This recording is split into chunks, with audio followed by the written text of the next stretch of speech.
My name's Emma Smith. I work as an artist, and my work on the whole involves looking at relationship between people and place.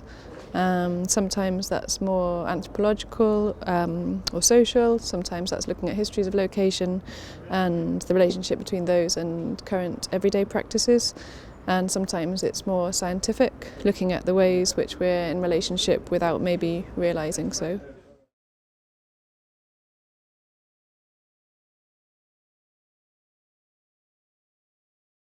I've worked on a number of projects in the past which have involved food, looking at foods we've consumed over history and around what social rituals and behaviours these accompany.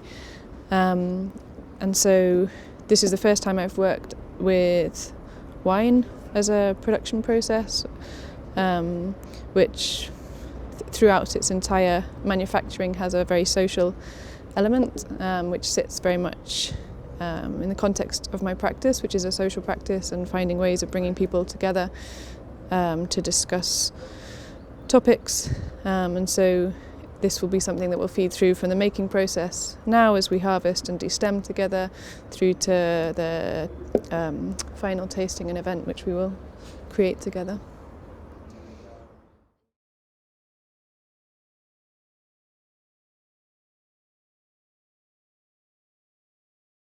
So when I first came to Tyrol, we did a number of research visits to different areas in the region and looking at various different practices and food productions. And I was particularly interested in wine because of the social nature of its production, its history, and how you can use it as a platform or as a means of a very site-specific inquiry into taste. So wine is already very much concerned with its terroir and the exact soil, climatic circumstances that it's grown in. And so I wanted to see whether we might push this to the furthest possible extent that we could consider a site-specific taste. So the idea in the manufacturing process and speaking with Josephus was then to see what ways I might intervene in the production process to create something that was as site-specific as possible. It was really fantastic to meet Josephus, and we were looking really for somebody who was open to experimenting with how we were wanting to make the wine, but also with the expertise to do so, and that it's nothing I know about previously. But also we were very lucky in that one of the things I was interested in thinking about was what are the materials along the way as we're producing that impact on the flavour of the wine, and how might we make sure that these are also locally specific. And so one of the ideas was to be able to cask the wine within a barrel made from wood from the same location as the vines. And we were just very lucky that Josephus had wood from a local oak that he had cut and had been preparing for 4 years for the wood to be ready in order to use as a barrel. So this was perfect, and we were able to then have this wood made into the 2 barrels which are sitting behind me at the moment. There will then be a number of other stages that we bring into the development process. So one of these is that everything is being all the grapes are being destemmed by hand, so they're not coming into contact with the metal machinery that would otherwise be used. So this is what's going on at the moment. And then we will look at natural fermentation processes where we're not adding external substances to the production. And then the final process will be to consider in what way we bottle and serve the wine to reach its final point. But my interest in all of this inquiry into the local specific is then to consider how this nonetheless relates to elsewhere.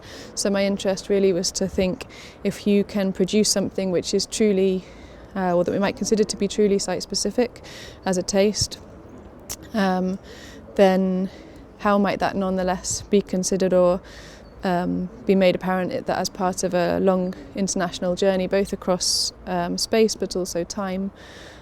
So within the vineyard itself, this has been in Josephus's family for many generations, and the vines which we are using for this wine are very ancient, and so they connect us to this temporal history, but then also outwards across different geographies. So this afternoon we had a series of speakers come to talk with us, a meteorologist, a geologist, sommelier, forester, and Josephus also, speaking about the type of wine that we were using, lagrein, its history within this region, but then also where wine originated from in Georgia and its journey from there into Sicily and up through Italy to reach where we are now. We also then looked at the rock types and formations on which we're sitting, and how these, through the volcanic nature of the region and the tectonic plates on which we sit, connect really right across the world in terms of earth types. And then with the weather, how the climatic impact is something which we consider also linking internationally, particularly through the wind, which is something as an element of the weather which is particularly affected across different climatic areas and regions, and is something which is quite particular to this vineyard that we're on, in that there are winds from both the north and south hitting this area.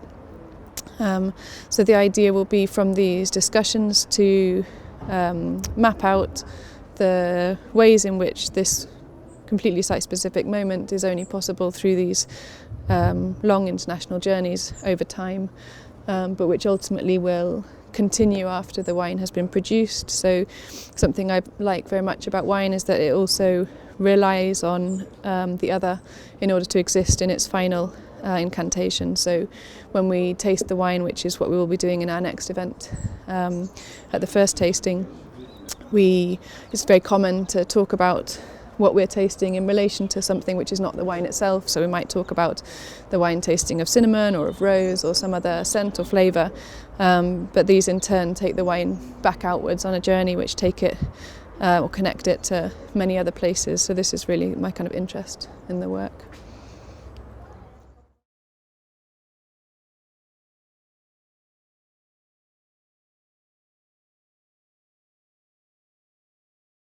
So when I first came here, having worked a lot with the voice and language previously on projects, and how these may become or are emergent from quite site-specific relationships to place, I felt it was most pertinent here to work with taste as a sense.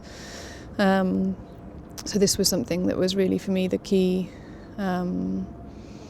element. But I think winemaking has quite a special relationship also to this sense, in that it has many different faculties. So we might relate it to the ancient Greek notion of the symposium and the idea of truth-seeking through wine. So it has the idea of a history of being a platform for discussion and debate, alongside being a produce. And actually that in part is through its sort of mind-altering capacities. So the idea of the truth-seeking through wine is that you drink in order to be able to see something maybe that you didn't when you were sober. So this is also a fun thing to be able to play with.